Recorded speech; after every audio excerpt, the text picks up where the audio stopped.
میں نے پچھلے دنوں ایک کتاب سٹارٹ کی تھی. میں نے تھوڑی سی کتابوں پڑھی تو میں جب ہاف کراس کر گیا تو پھر چیزیں میں بھولنا شروع ہو گیا کہ میں نے کہاں سے شروع کیا تھا اور اس میں کون کون سے جو کردار ہیں. کوشچن یہ ہے کہ کتاب پڑھنے کے بنیادی اصول کیا ہیں آپ کی نظر میں؟ اسٹوڈنٹ کو کتاب پڑھنے کے بنیادی اصول جو ہیں وہ میں چاہوں گا کہ آپ ذرا گائیڈ کریں. اس سوال کو دو حصوں میں تقسیم کروں گا. پہلے ہم یہ ڈسکس کر لیتے ہیں کہ کون سے بنیادی پرنسپلز ہیں جو آپ نے بک ریڈنگ کے لیے مد نظر رکھنے ہوتے ہیں. یہ ویری کرتے ہیں فرام بگنر ٹو دی جو ریگولر ریڈر ہے اور پروفیشنل جو ہے. جس طرح کوئی بھی بگنر ہے اس کو گائیڈنس کی ضرورت ہوتی ہے, اسی طرح جو بگنر ہے ریڈنگ کا اس کو بھی گائیڈنس کی ضرورت ہوتی ہے. سب سے پہلے تو میرا خیال ہے کہ اپنے انٹرسٹ کو بھی ڈٹرمن کرنے سے پہلے اس کو کسی اس شخص سے گائیڈنس لینی چاہیے جو کہ ریگولر ریڈر ہے کہ کون سی کتابیں ہیں جو اس کو پڑھنی چاہیے. پھر آپ کا ایریا آف انٹرسٹ اور پھر آپ کی فیلڈ پہ بھی بہت ساری چیزیں منحصر ہوتی ہیں.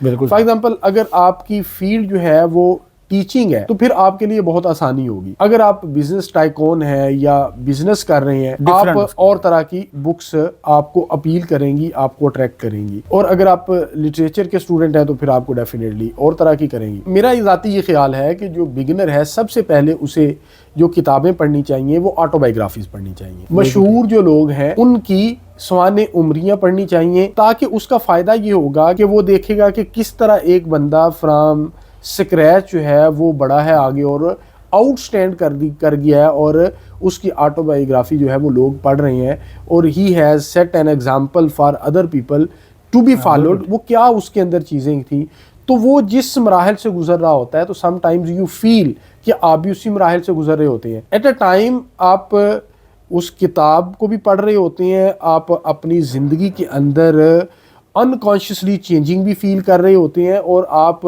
انسپائر بھی ہو رہے ہوتے ہیں. آپ چاہ رہے ہوتے ہیں کہ یہ اس چیز سے لوگوں کو بھی انسپائر کیا جائے. دوسری بات یہ جو آپ نے کہا کہ پڑھتے پڑھتے بھول جاتا ہے, یہ دیکھیں ایک پرنسپل آپ کو ہمیشہ کے لیے یاد رکھ لینا چاہیے. کوئی بھی آپ کی جو میموری ہے وہ ایک حد تک چیزوں کو ریٹین کر سکتی ہے. بہت کوئی کمپیوٹر میموری رکھتا ہے, بڑی شارپ اس کی میموری ہے, تو وہ بھی ایک لیول تک کی چیزوں کو ریٹین, آپ کی ریٹینٹیو میموری اس طرح نہیں ہو سکتی. اس لیے جو چیزوں کو پریزرو کرنے کا یا ریٹین کرنے کا طریقہ آقا کریم صلی اللہ علیہ وسلم نے بتایا.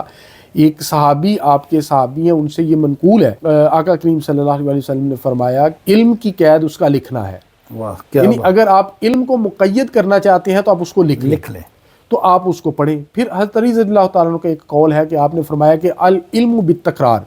دوسری چیز یہ ہے کہ آپ ڈسکشن کریں, اس سے چیزیں جو ہیں وہ آپ کے ذہن میں انگریو ہو جائیں گی اور امپرنٹ ہو جائیں گی. اس کا ایک تیسرا فائدہ یہ ہوگا یہ ایکسرسائز کرنے کا کہ جب آپ لکھیں گے تو وہ آپ کا ایک چیزیں پائل اپ ہوتے ہوتے آپ کے آرکائیوز بھی بنتے جائیں گے اور کسی بھی وقت آپ اس کو لیں گے, اس کو پڑھیں گے تو آپ کی چیزیں ریفریش ہو کے آپ کے ذہن میں دوبارہ پھر آ جائیں گی. آپ جب میچور ریڈر ہو جائیں گے پھر آپ ڈیسائیڈ کر لیں کہ آپ نے کس فیلڈ میں ایکسپرٹیز حاصل کرنی ہے, کیونکہ یہ اسپیشلائزیشن کا دور ہے. You have to be expert in one field تاکہ آپ اس کے اندر ایک ریفرنس بن جائیں.